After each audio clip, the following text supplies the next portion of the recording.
नमस्कार दोस्तों, मेरा नाम है सुमित और आप देख रहे हैं फैक्चुअल ज्योतिष। दोस्तों, आज का हमारा टॉपिक है नक्षत्र। लेकिन दोस्तों, ये टॉपिक शुरू करने से पहले मैं पूछना चाहूँगा कि क्या आपने ऐसा कहीं पढ़ा या सुना है कि चंद्रमा यानी कि चाँद की 27 पत्नियाँ होती हैं और आपको इस बात पर बहुत हैरानी हुई हो या हंसी आई हो कि किसी ग्रह या उपग्रह की पत्नियाँ कैसे हो सकती हैं, और वो भी एक दो नहीं बल्कि 27। चलिए दोस्तों, ऐसा करते हैं, इस चर्चा को आगे बढ़ाने से पहले मैं आपको ये चंद्र की छोटी सी कहानी सुनाता हूँ। तो दोस्तों, ये कहानी शुरू होती है कि चंद्र देवता की शादी दक्ष प्रजापति की 27 बेटियों से होती है और शादी के बाद ये तय होता है कि चंद्र देवता उन सभी 27 बहनों के साथ एक दिन बिताया करेंगे। लेकिन चंद्र का लगाव उन सब में से रोहिणी से सबसे अधिक हो जाता है और वो रोहिणी के साथ बाकी बहनों से अधिक समय बिताना शुरू कर देते हैं। इस बारे में वो बाकी की 26 बहनें जब अपने पिता दक्ष प्रजापति को शिकायत करती हैं तो दक्ष प्रजापति चंद्र को समझाते हैं कि आपको ऐसा नहीं करना चाहिए। लेकिन कई बार समझाने के बाद भी जब चंद्र नहीं मानते तो दक्ष प्रजापति गुस्से में आकर चंद्र को श्राप देते हैं कि तुम्हारी शक्ति और तुम्हारी चमक धीरे धीरे कम होती जाएगी। ये सुनकर चंद्र घबरा जाते हैं और डर जाते हैं कि इस तरह तो मैं एक दिन ख़त्म हो जाऊंगा, और वो माफ़ी के लिए दक्ष प्रजापति के सामने गिड़गिड़ाने लगते हैं।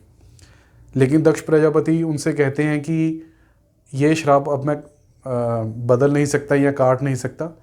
अगर आप इस बारे में कुछ करना चाहते हैं तो आप भोलेनाथ की शरण में जाइए, वही इसका कुछ ना कुछ उपाय करेंगे। इस बात को सुनकर चंद्र भोलेनाथ की आराधना शुरू करते हैं और जब भोलेनाथ प्रकट होते हैं तो वे उनसे कहते हैं कि दक्ष प्रजापति के दिए श्राप के बारे में उनको बताते हैं और उनसे इस बारे में कोई उपाय करने को कहते हैं। और भोलेनाथ उनको कहते हैं कि दक्ष प्रजापति के दिए श्राप को वो काट नहीं सकते, लेकिन वो ये कर सकते हैं कि चंद्र की शक्ति अब सिर्फ 15 दिन कम होगी और 15 दिन के बाद वो दोबारा बढ़नी शुरू हो जाएगी। इस तरह अमावस के दिन उनकी शक्ति सबसे कम होगी और पूर्णिमा के दिन उनकी शक्ति और उनकी आभा सबसे अधिक होगी। तो दोस्तों, ये कहानी यहीं पर समाप्त होती है और इस कहानी का नक्षत्र के साथ क्या लिंक है वो हम आगे डिस्कस करते हैं। तो दोस्तों, जैसा कि हम जानते हैं कि जो चंद्र है वो धरती के इर्द गिर्द एंटी क्लॉकवाइज डायरेक्शन में चक्कर लगाता है, यानी कि घड़ी से उल्टी दिशा में।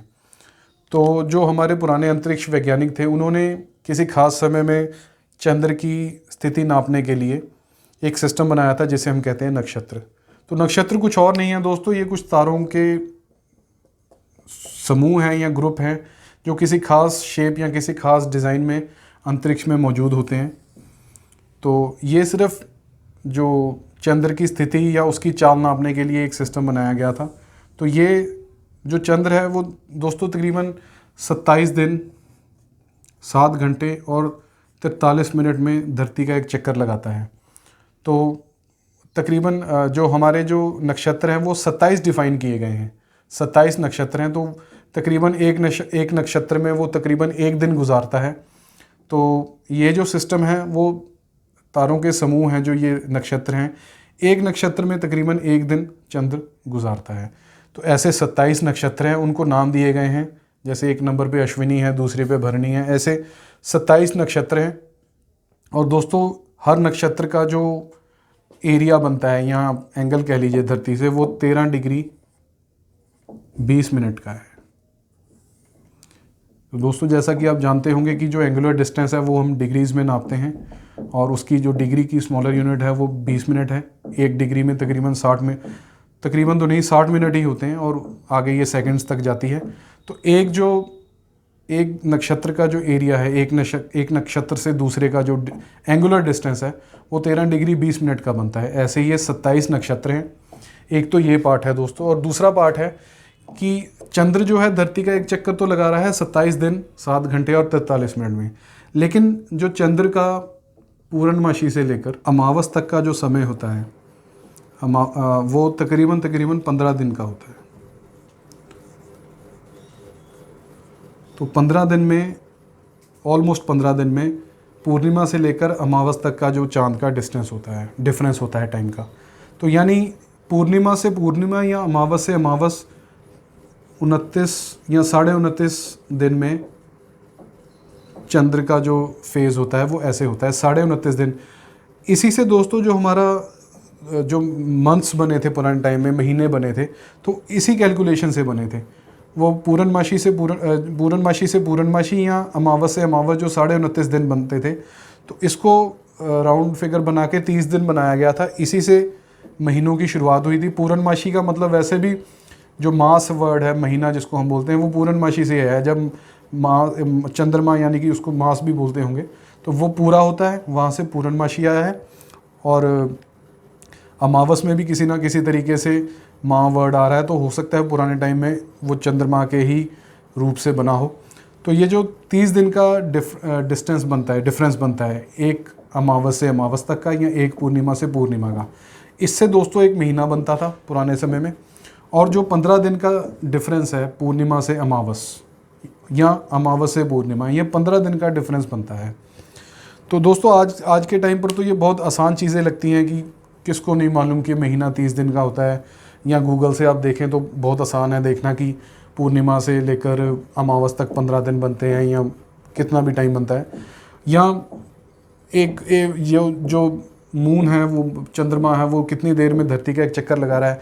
लेकिन सोचिए दोस्तों, उस टाइम में जब ये सारी कैलकुलेशन नहीं थी, कुछ भी नहीं मालूम था, तब ये याद रखना कितना मुश्किल रहता होगा कि कितने टाइम में चंद्र धरती का चक्कर लगा रहा है, या कितने दिनों में पूर्णिमा से लेकर अमावस तक का डिस्टेंस बनता है, या कितने दिनों में एक महीना माना जाए। तो ये कितना मुश्किल होता होगा याद रखना ना।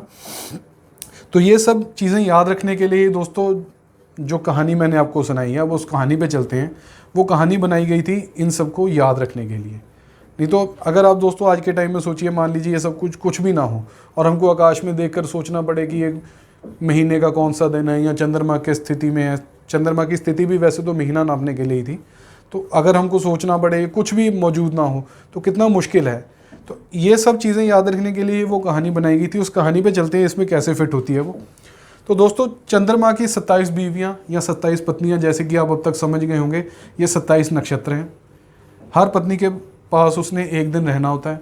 तो इसी हिसाब से 27 दिन 7 घंटे और 43 दिन जो 27 नक्षत्रों में बांटे गए हैं। एक नक्षत्र में तकरीबन चंद्र जो है एक दिन रहता है एक नक्षत्र में। और दोस्तों, जो नक्षत्र है वो हम जानते हैं कि 13 डिग्री 20 मिनट का एक नक्षत्र है। 13 डिग्री 20 मिनट का एक नक्षत्र का जो एरिया बनता है, एंगुलर डिस्टेंस बनता है। और जो 15 दिन की थ्योरी है दोस्तों, जो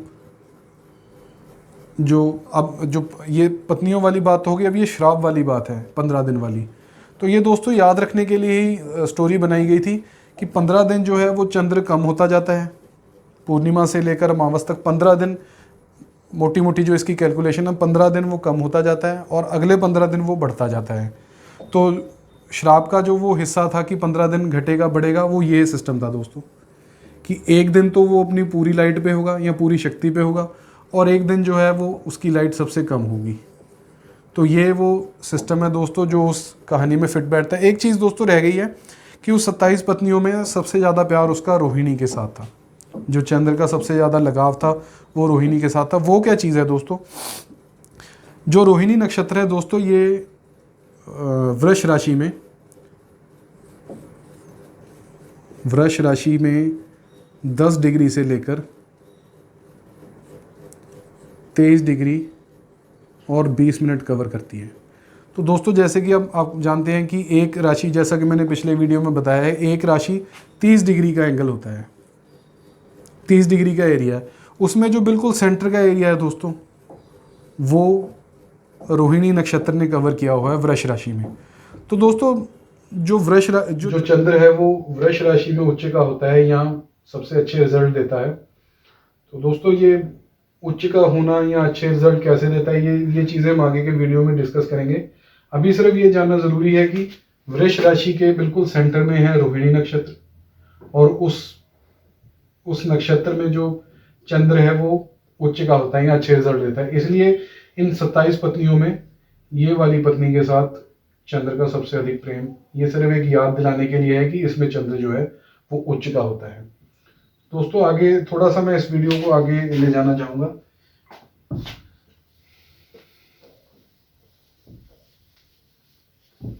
दोस्तों आपने ट्रिग्नोमेट्री में या तो एक फॉर्मूला पढ़ा होगा या शायद सुना होगा या बच्चों को पढ़ाते वक्त कहीं नजर पड़ी होगी कि जैसे ट्रिग्नोमेट्री में हम राइट ट्रायंगल में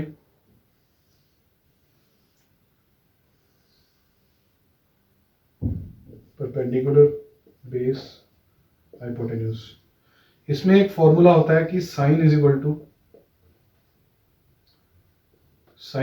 to perpendicular upon hypotenuse, cos is equal to base upon hypotenuse और tan is equal to perpendicular upon base.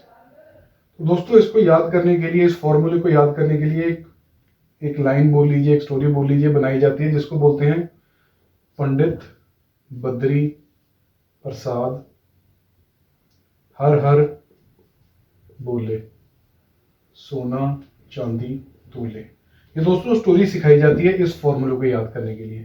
तो इसको यूज कैसे किया जाता है, आप में से अधिकतर लोग इससे जानकार होंगे, लेकिन जो नहीं जानते उनको मैं बताता हूं कि पंडित बद्री प्रसाद हर हर बोले, तो ये perpendicular upon hypotenuse, base upon hypotenuse और परपेंडिकुलर अपॉन बेस। तो ये जो पहला वाला है, आगे का जो लाइन है स्टोरी की वो है सोना चांदी तोले, तो ये है सोना चांदी तोले। तो परपेंडिकुलर अपॉन हाइपोटेन्यूज बन जाता है साइन, बेस अपॉन हाइपोटेन्यूज बन जाता है कॉस और परपेंडिकुलर अपॉन बेस बन जाता है tan। तो दोस्तों ये जो एक स्टोरी थी या लाइन थी, ये इस फॉर्मूले को समझने के लिए बनाई गई थी। ऐसे ही जो वो एक कहानी मैंने आपको स्टार्टिंग में सुनाई है कि चंद्रमा की 27 बीवियां थी और जो शराब वगैरह की जो स्टोरी थी आगे, तो दोस्तों वो सारी जो अभी मैंने आपको सारा स्ट्रक्चर समझाया वो उस सिस्टम को समझने के लिए थी। तो अगर जैसे आप मानिए कि अगर ये वाली मैं एक पंडित जी हूँ, कोई बहुत विद्वान पंडित जी हूँ, उनसे मैं पूछूं कि एक राइट ट्रायंगल की मैं साइन और कॉस और tan की वैल्यू कैसे निकालते हैं, और वो पंडित जी कहें कि इसको निकालने का जो हमारे पास मंत्र है वो मंत्र है पंडित बद्री प्रसाद हर हर बोले सोना चांदी तोले। तो आप कहें कि ये मंत्र तो ठीक है लेकिन इससे हम निकालेंगे कैसे, तो वो कहें नहीं, शास्त्रों में ये मंत्र दिया हुआ है कि शास्त्र कोई भी किताब हो सकती है, कोई ग्रंथ हो सकता है, कोई भी ज्ञान का सोर्स हो सकता है, जिसको हम शास्त्र कह सकते हैं। तो वो कहें कि शास्त्र में लिखा है पंडित बद्री प्रसाद हर हर बोले सोना चांदी तोले, ये मंत्र से हमारा इसका सोल्यूशन निकलेगा। तो आप कहें कि मैंने पंडित जी ये वाला मंत्र तो पढ़ लिया, 2-3 बार नहीं हो रहा, तो वो आपको कहेंगे कि नहीं, आपको आपकी विधि गलत है या आपके मंत्र की अभी सिद्धि नहीं हुई है, तो आप हमको 1100 रुपये दीजिए, 2100 रुपये दीजिए, इसकी हम सिद्धि करेंगे, इस मंत्र की सिद्धि करेंगे, उससे रिजल्ट निकलेगा। तो दोस्तों इससे रिजल्ट नहीं निकलेगा। अभी तक जो चल रहा है वो ज्योतिष में यही चल रहा है कि 1100 दे दीजिए, 2100 दे दीजिए, ये सिद्धि करेंगे, वो करेंगे, जबकि ये है कि जो मंत्र उसमें दिया हुआ है वो जो शास्त्र में लिखा है बिल्कुल सही लिखा है, लेकिन जो उसको यूज़ करके हम रिजल्ट निकाल रहे हैं वो गलत निकाल रहे हैं। तो पंडित बद्री प्रसाद हर हर बोले मंत्र से इसका रिजल्ट निकलेगा, सॉल्यूशन निकलेगा, लेकिन ऐसे नहीं निकलेगा जैसे निकाला जा रहा है, वो साइंटिफिकली ही निकलेगा। तो दोस्तों कैसा लगा आपको आज का ये हमारा वीडियो? अगर दोस्तों ये आपको पसंद आया है तो इसे लाइक कीजिए, और अगर आपके मन में इस वीडियो को लेकर कोई डाउट है तो आप कमेंट सेक्शन में हमसे पूछ सकते हैं या डिस्क्रिप्शन में दिए ईमेल आईडी पर हमें मेल कर सकते हैं। तो दोस्तों मिलते हैं अगले वीडियो में, तब तक के लिए नमस्कार।